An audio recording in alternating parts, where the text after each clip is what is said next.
can you answer, like, what are the words you're looking for? You're looking for number of pennies, number of dimes, number of quarters, with pennies, dimes, and quarters. So when you answer this question, you don't want to be answering in hours or dollars. You want to be answering in numbers of pennies, dimes, and quarters. Exactly, right. So what was the first thing I wanted you to do after you understood what it was asking? Pick variable. How many variables do we need to pick? In this case, how many? I think 3 in this case, right? So how many, what was P going to represent? What pennies? The color of the pennies? Number of pennies. And then what was D going to represent? Number. Was it nickels? No, nickels, dimes. Yeah. Was it nickels? Pennies, dimes, and quarters. Pennies, dimes, and quarters. Yep. It was it's dimes. There was another one we did in class that was different. And then Q is going to be number of quarters. So we've labeled our variables. What was the first statement that made it so we could really turn this into 2 variables? So that translates into what statement? P equals D. P equals D. So let's put that off to the side. We know that P equals D. What was the next thing it told? I think it told you something about the overall number of coins. 44. So what's that next thing it's going to tell you? How does that translate into a phrase, Dev? Equation. Yeah. If the number of coins is 44, what does that tell you about the next equation? 2P. Well, don't simplify. Just without looking at this, ignore the P equals D. If you know the number of coins is 44, and we know P is the number of pennies, D is the number of dimes, and Q is the number of quarters, what expression can we write? What equality? Something equals 44. D plus Q equals 44. P plus D plus Q. Yeah. All 3 of them together. So P plus D plus Q is equal to 44. The challenge now, though, is how many variables are we solving for? How many equations do we have? 1, 2. I count 2. I count 2 equations. How many equations are we kind of aiming to find? At a minimum, we'd like to have 3 equations to solve for 3 variables. We'd like to. What's the one type of information we haven't used yet? It tells you one more thing.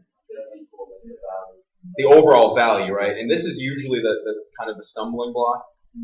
Now, at this point, you could stay in dollars or you could go to cents, but if you choose one of them, you have to stay in one of them.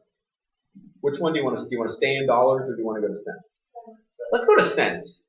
It's kind of nice because it means the numbers are a little bigger, but you get rid of the decimals immediately. So if I have D dimes, Lauren, if I have D dimes, how many cents is that? How many cents do I have if I have D dimes?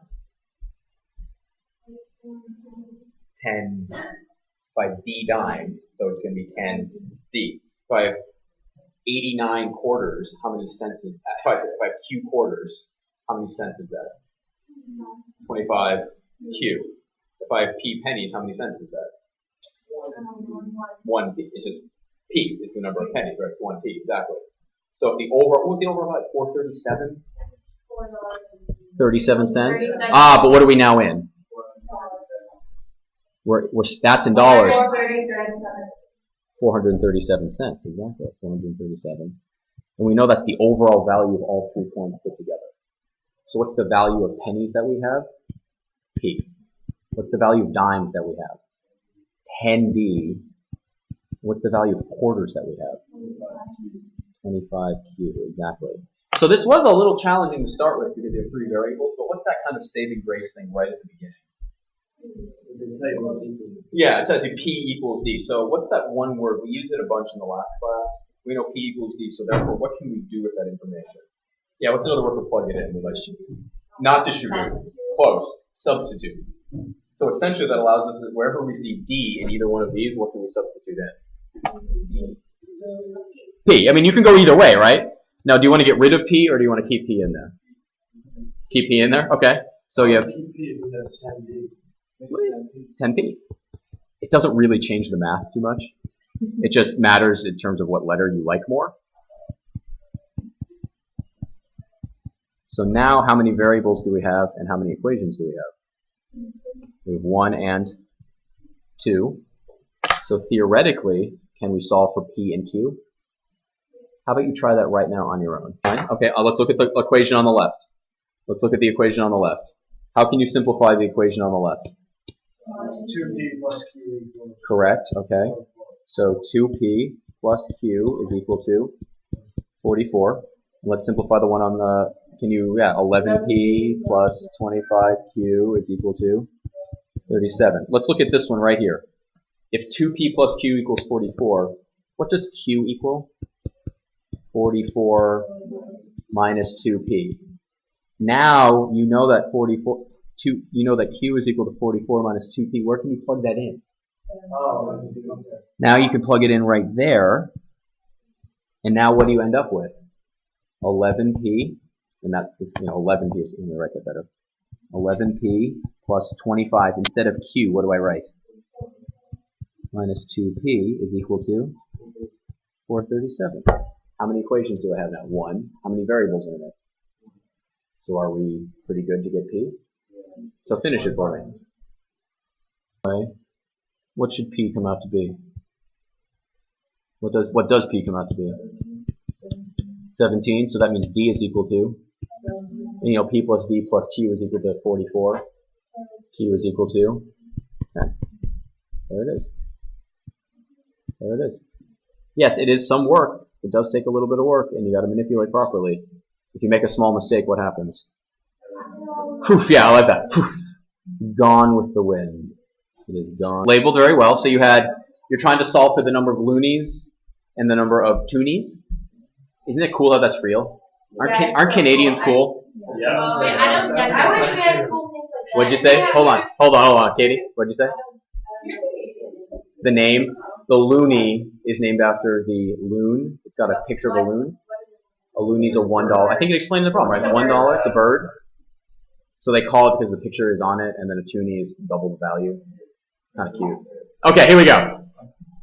It says the total number of coins is 37, but the total value of the coins is 51.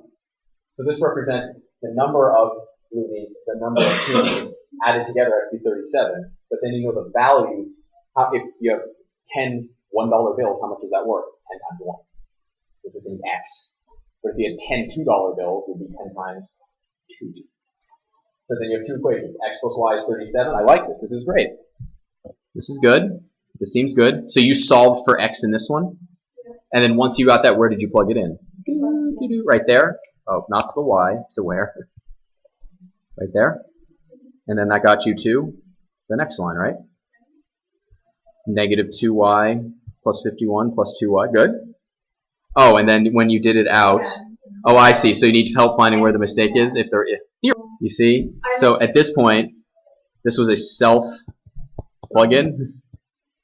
It's going to be true. Yeah, 0 equals 0. If 5 equals 5, then 5 equals 5. So what you want to do is you plug it into here. So it's going to be negative 2y plus 51 plus y is equal to 37. Oh, sorry. You isolated it and then plugged it back into the same equation. So now, if you solve 2y plus 51 plus y is equal to 37, so 51 minus y is equal to 37. So y is equal to, I think, 14, I think is the answer. So then if y is equal to 14, how do you find x? If y is equal to 14, you know added together, what do they equal? 37. So if y is equal to 34, what does x equal? 23. Nice. Very good. Work is written down. Keep going. Yep. How long will it take for them to be 110 miles? Exactly. That's just a great. So I like this. So you know that the distance traveled for one of them is 22 and the other is 22. But added together, what do they have to be? 110. Yeah, 44 is 110. So t is nice. So 2.5 hours. The chart from the book. Yeah. Someone It said didn't- like fraction. It only had. I do. It only had one of the 22s, and it only had one of the 2s. I know that they wanted me to do that, but that made me think that I had to solve Oh, I see. for like the blank spaces. No. Oh, I see what you're saying. I see what you're If saying. they're gonna I get do it. the chart, wouldn't they just fill it out? There it is. So now can you solve that? Yeah. So this right here represents the least integer, the least, and this is the middle one. And what does this one represent? That's the greatest integer of the three. And you add 26, that means 26 more. So if we simplify this and actually do it out, what should we do first?